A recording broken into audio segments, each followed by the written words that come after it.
This is Philosophy Bites with me, David Edmonds. And me, Nigel Warburton.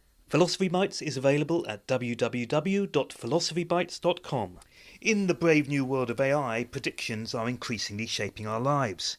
The Oxford philosopher Carissa Véliz, whose book Prophecy has just been published, argues that we should reflect on how these predictions work and how they affect us. Carissa Véliz, welcome to Philosophy Bites. Thank you for having me, Nigel. The topic we're going to focus on today is prophecy. I'm not quite sure what that's got to do with philosophy. Could you say what the link is? There are many links. One, to philosophy of language. What is it that we do when we make a prediction? And two, what's the ethics of prediction? How should we use them? When is it okay to use them and when is it not? So let's start with the first one. When somebody makes a prediction about the future, they prophesy what's going to happen. What's going on philosophically there? I think predictions as sentences are very misleading because they sound like descriptions about the world. I think it's intuitive to think that when somebody makes a prediction, they are describing the way the world will look in the future.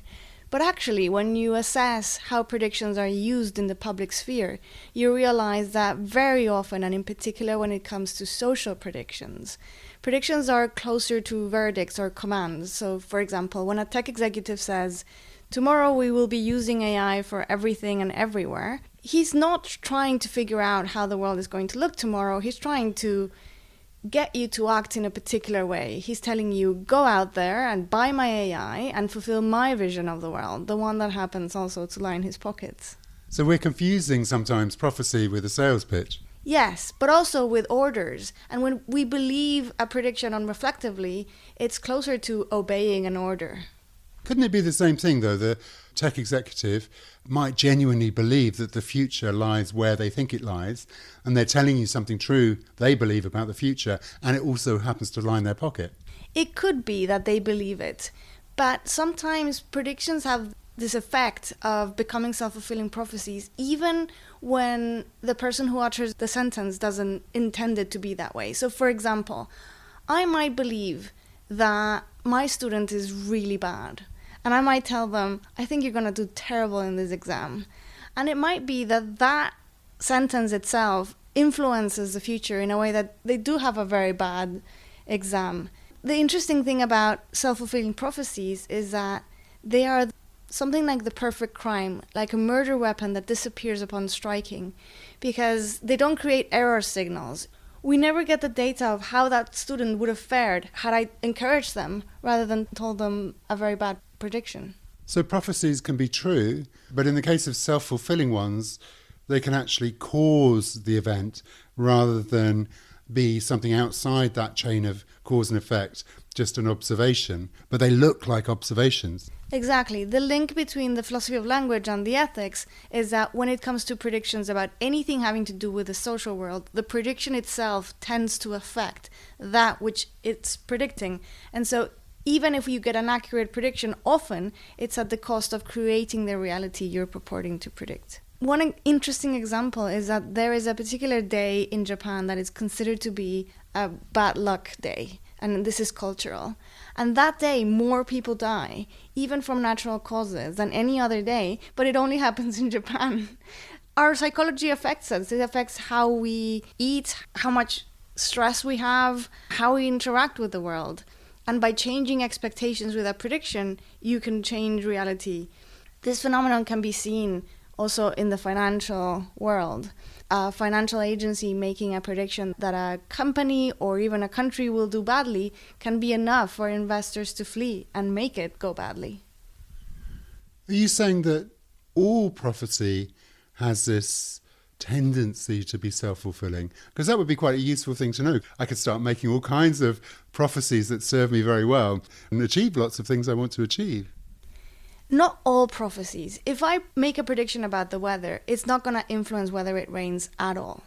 But yes, I think all social prophecies have this tendency to be a magnet. Now, that doesn't mean that it's enough. So you get situations, for example, the Fire Festival, in which you get this founder making outlandish, very optimistic predictions about his own business because he wants to make it the case. but he doesn't have anything to back it up. He doesn't actually do what you need to do to get a festival. And of course, he crashes into a wall spectacularly. So that there is this force in social predictions, I call it like a magnet, because it's a kind of force of attraction, is true, but it's not always enough. So the prediction might bump up against the wall of reality at a certain point, but it also can chip away at it in subtle ways. Yes, so people like Elizabeth Holmes in Theranos had these very optimistic predictions about making a machine that would test blood and that you only need a drop of blood instead of getting a whole syringe. But she didn't advance the science. And in a way, it did influence reality. It got her a lot of attention, it got investors interested, and it got people to give money, and it got people to try it out. But because there wasn't this other side of reality never caught up with the prediction, she ended up crashing into a wall. Now, you mentioned this as a phenomenon within the philosophy of language. Is there some kind of framework within which you can describe this phenomenon that draws on philosophy? Yes, so J.L. Austin had this idea that we do things with words. He wrote a book called How to Do Things with Words, and the main idea is that some sentences don't describe the world but do something else. So when a government official marries a couple, they say, I pronounce you husband and wife. What they are doing is marrying two people. They're not describing the world. Or when a naval officer christens a ship, they're doing something with words. And in the same way, when someone makes a social prediction, they are issuing a command that sounds like a description of the world. But in fact, it's prescriptive because it implicitly tells you what you should do. What are the ethical implications in our world today? Because there are lots of predictions which affect our lives in different ways. It has a lot of ethical and political implications. One thing that drives me up the wall at the moment is how journalists tend to report on the predictions of important people like Elon Musk or Bill Gates as if the prediction was a fact, and people respond accordingly, and that gives these people even more power. So one of the ethical implications is to make you stop and think, okay, who is this person? Where is this prediction coming from? Is it coming from data? What kind of data? Who collected the data? Why? Who's going to benefit from this prediction if it comes true? Is that the future I want to see? And if not, can I do something to intervene and intercede? And it's particularly important when we're talking about the prediction of single human beings. So when a prediction about a loan or a job or an apartment or insurance is made by a machine like AI, which for the most part we're using machine learning, which is just a prediction machine. It takes data it has and it projects it onto data it doesn't have. And when we make a prediction about an individual, we're having a huge ethical effect on that person's life. There are questions to be asked that are not being asked at the moment as to whether we should have some guardrails in place to make sure that we don't commit injustices.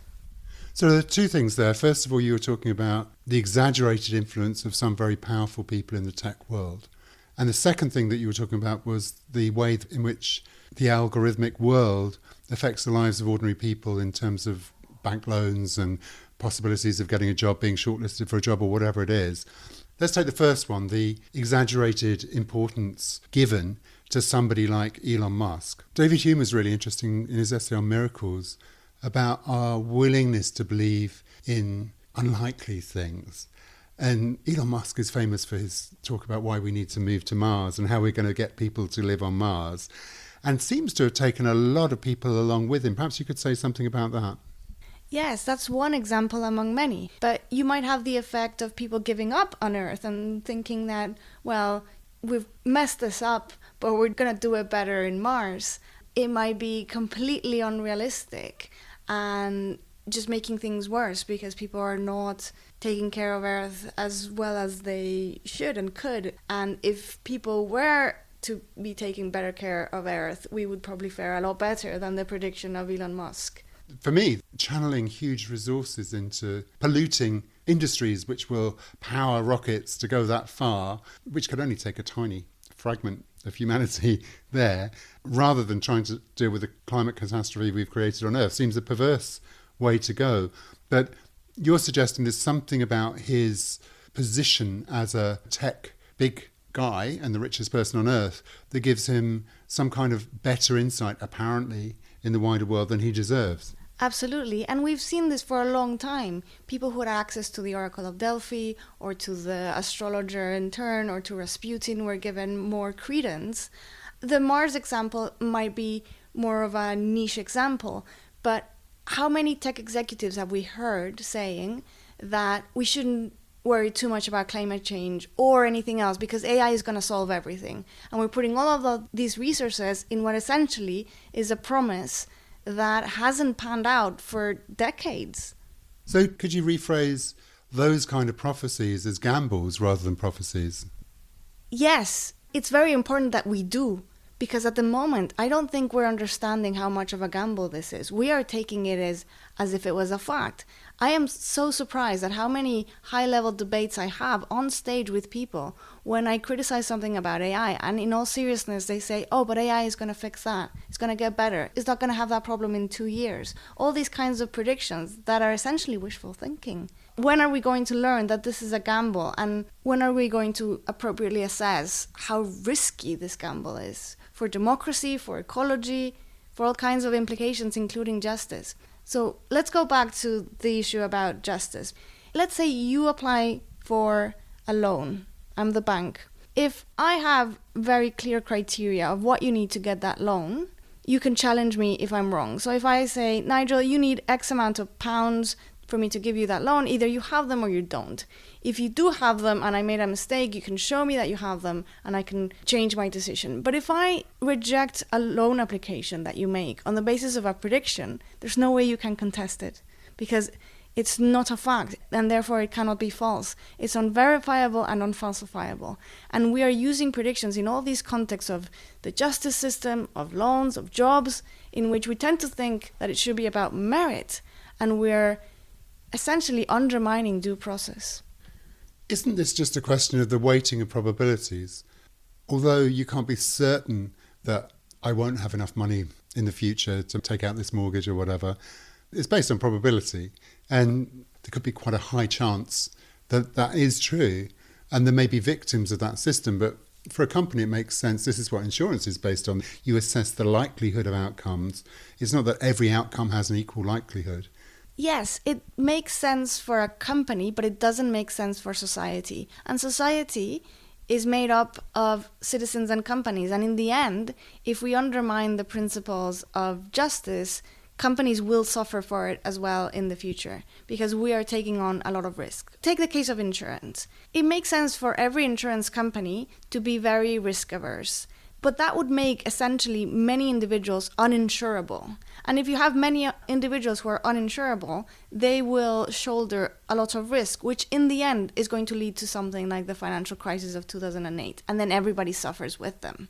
So there are reasons for why we should be more worried about principles of fairness and about having minimum standards of safety for people than only profit. We were discussing before about whether there is a point that there is a statistical probability about whether somebody will pay back a loan or not.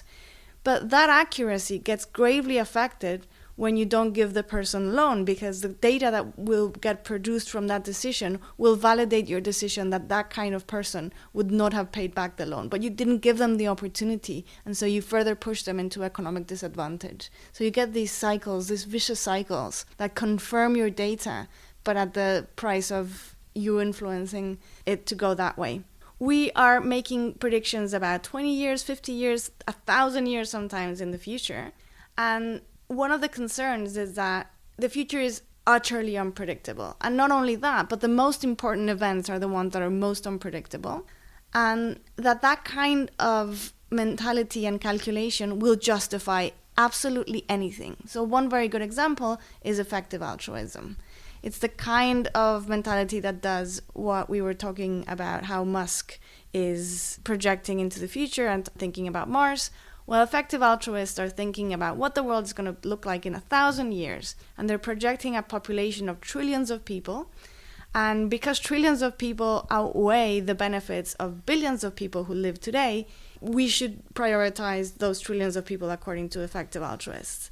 And what that means is that it can justify literally anything. Once you include infinity into the calculation, or something close to infinity, then you lose all sense of proportion. Because in the infinity of time and space, everything is just a blip. Whether it's mass murder or whether it's saving a life, it doesn't really matter in the infinity of it. And effective altruists have been very influential with tech people who have so much power in how they are designing technology and the influence it's having on us. Is there a plausible alternative then to succumbing to the predictions of powerful people or powerful systems? What's the alternative? Is it just say, we don't know what's happening next, we'll do our best? It's about tethering our mind more to the present than the future, and making decisions on the basis of facts and what we know and what people deserve based on what they've done already and who they are. If you go back to ancient Greece, it was a society that was truly obsessed by divination. And in that context, a lot of myth arose, and philosophy was born as a reaction to that kind of mentality. And just like jewelweed tends to grow next to poison ivy and is an antidote to it, I hope to see more philosophy as a reaction to so much essentially bullshit about the future and so many charlatans and false prophets. And philosophy is about being critical and asking, what is a good life and what do we need to do to build that? Instead of trying to discover a script, our job is to write it. I think there are good ways of thinking about the future. And good ways of thinking about the future involve imagining what it would be like to have a better future and figuring out how to get there. But it wouldn't be cashed out as a prophecy. Carissa Véliz, thank you very much. Thank you so much, Nigel.